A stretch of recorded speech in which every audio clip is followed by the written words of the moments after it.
अगर आप normal salaried employee हो, छोटे मोटे व्यापारी हो, और अगर आपने कोई घर किराए पे लिया हुआ है या फिर अपार्टमेंट किराए पे लिया हुआ है, फार्म हाउस किराए पे लिया हुआ है या दुकान किराए पे ली हुई है, और अगर एक स्पेसिफाइड अमाउंट से ज़्यादा का आप पेमेंट कर रहे हो आपके लैंडलॉर्ड को, तो आपके ऊपर एक टीडीएस डिडक्ट करने की लाइबिलिटी आती है। अब ये जो टीडीएस डिडक्ट होता है, ये होता है हमारा न्यू इनकम टैक्स एक्ट 2025 के तहत section 393 subsection 1 table serial number 21 के तहत। तो इस वीडियो में हम डिटेल में समझेंगे कि कितना टीडीएस डिडक्ट करना है, अगर टीडीएस डिडक्ट नहीं किया तो क्या लाइबिलिटीज हमारे ऊपर आएगी। इसके अलावा एक 141 फाइल जो टीडीएस का जो एक चालान कम फॉर्म होता है वो फाइल करना होता है as per new income tax act, तो वो भी मैं पूरा फाइल करके बताऊंगा, तो वीडियो को लास्ट तक देखना। जैसे कि मैंने पहले वीडियो में बताया था कि आप अगर नॉर्मल इंडिविजुअल एंड एचयूएफओ जिनका बिजनेस टर्नओवर 1 करोड़ से कम है और प्रोफेशनल रिसीव्ड 50 लाख रुपए से कम है, मतलब हम एक नॉर्मल सैलरीड एम्प्लॉय या फिर छोटे मोटे व्यापारी इनकी बात कर रहे हैं।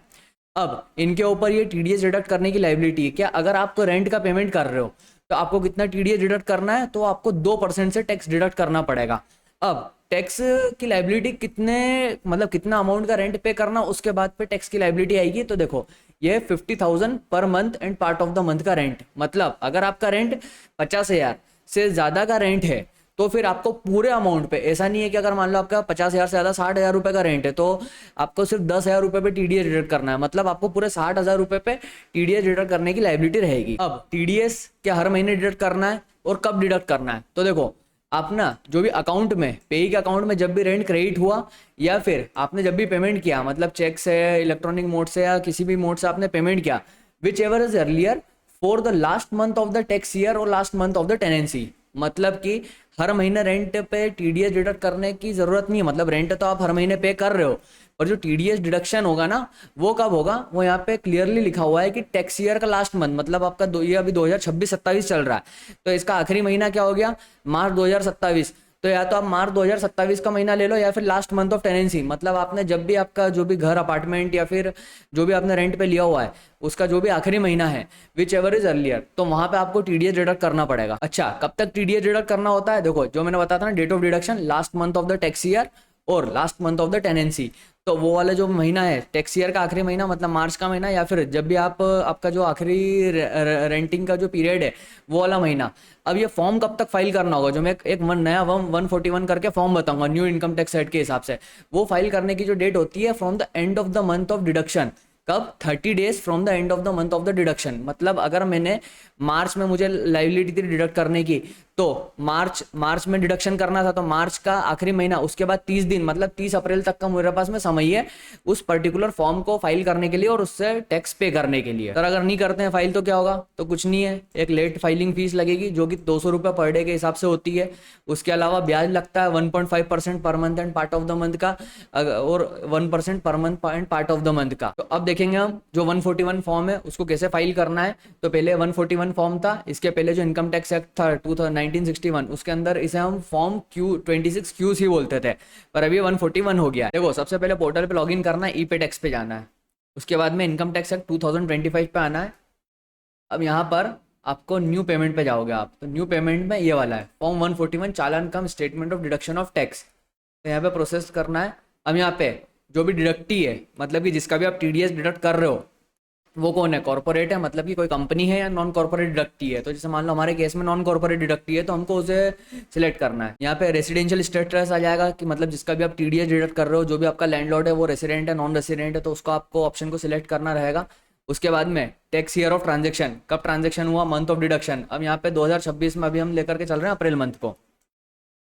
अब यहाँ पे ये आ जाएगा TDS on rent paid by individual HUF under section 393 subsection 1 table serial number 21, इसे सिलेक्ट करना। अब यहाँ पूरी डिटेल्स आ जाएगी आपके पास में, ठीक है। तो यहाँ पे टाइप ऑफ प्रॉपर्टी, मतलब काय पे डिडक्ट कर रहे हो, लैंड पे कर रहे हो, बिल्डिंग में कर रहे हो, या फिर लैंड एंड बिल्डिंग बोथ पे कर रहे हो। फॉर एग्जाम्पल अपने केस में बिल्डिंग है तो हम बिल्डिंग पे आ जाएंगे। अब यहाँ पे एड्रेस आ जाएगा, जो भी बिल्डिंग का एड्रेस है। अब यहाँ पे आ जाएगी डिटेल्स किसकी, टेनेंट, लेसी या पेयर, मतलब कि जो भी टीडीएस डिडक्ट कर रहा है, मतलब जिसका हम ये, जिसके इनकम टैक्स पोर्टल पे हम ये फॉर्म फाइल कर रहे हैं ना, अब उसकी डिटेल आ जाएगी। तो यहाँ पे इसे हम एडिट कर लेते हैं। अब यहाँ पे इसमें क्या रहता है कि proportion of rent to be paid और credited by the tenant lessee or payer, मतलब अभी हमारे केस में है कि जो कि टेनेंट है वो है, अगर मान लो आपके केस में 2 टेनेंट है 3 टेनेंट है तो उसका प्रपोर्शन आपको लिखना रहेगा। तो यहाँ पे जैसे हमारे केस में एक ही है तो हम यहाँ पे 100% लिख देंगे। अब यहाँ पे आ जाएगी डिटेल्स ऑफ ऑल डिडक्टिव मतलब लैंडलॉर्ड, लेसर या पेई, मतलब जिसका हम टीडीएस काट रहे हैं अब उनकी डिटेल आ जाएगी। अब अगर एक पर्सन है तो एक पर्सन का आएगा और अगर एक से ज्यादा है तो यहाँ पे उनकी सबकी डिटेल्स आ जाएगी। ये हम फीड कर लेते हैं। जो लैंडलॉर्ड की डिटेल्स होगी उसके अंदर यहाँ पे भी प्रपोर्शन आ जाएगा। जैसे मेरे इसमें एक ही लैंडलॉर्ड है तो उसका 100% आ जाएगा। अगर आपके इसमें 2 है 3 है तो उनके प्रपोर्शन के हिसाब से आप लिख सकते हो। अब यहाँ पे आ जाएगा period of tenancy during tax year. देखो ये जो फॉर्म है ना ये एक बार फाइल होएगा, ठीक है, ये हर महीने फाइल नहीं करना है।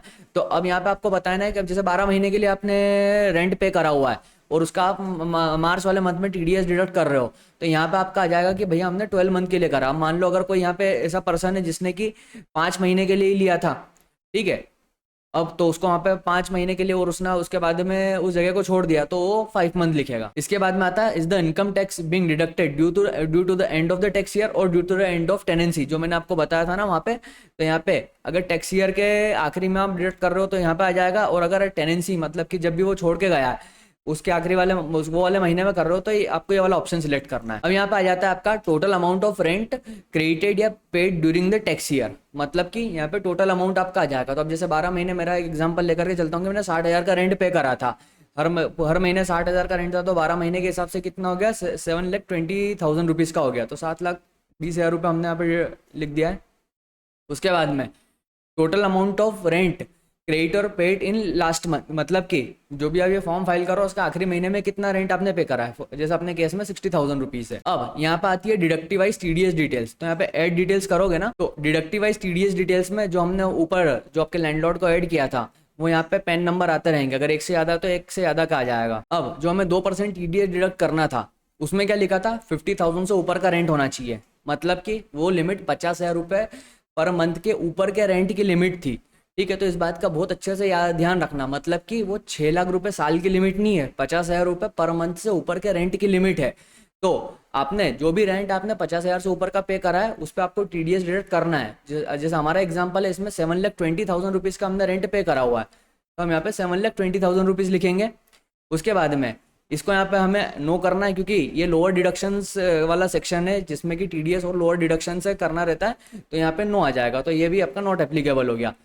2% से आपको टीडीएस डिडक्ट करना होगा तो जो 7,20,000 है उस पर आ जाएगा 14,400 रुपये का टीडीएस डिडक्टेड। ये आ गया अपना 14,400 रुपये का टीडीएस। इसके बाद में इसको कंटिन्यू करना है। अब जैसे लास्ट मंथ में आपने कितना पेमेंट किया था आपके लैंडलॉर्ड को 60,000 का पेमेंट किया होगा, तो 60,000 का पेमेंट ना करते हुए 60,000 में से 14,400 का टीडीएस डिडक्ट हो गया, तो जो बचा हुआ अमाउंट है उसका आपको इससे पेमेंट कर देना है। फिर यहाँ पे कंटिन्यू कर दोगे तो यहाँ पे पूरा का पूरा आपका नेट बैंकिंग वाला ऑप्शन आ जाएगा जहाँ से आप डायरेक्ट पे कर सकते हो और आपका फॉर्म फाइल हो जाएगा। तो आपको पर्टिकुलर सेक्शन में पर्टिकुलर प्रोसीजर में कोई भी क्वेरी हो तो आप कमेंट सेक्शन में लिखिए। बाकी मेरी वीडियो को लाइक करो, चैनल को सब्सक्राइब करो।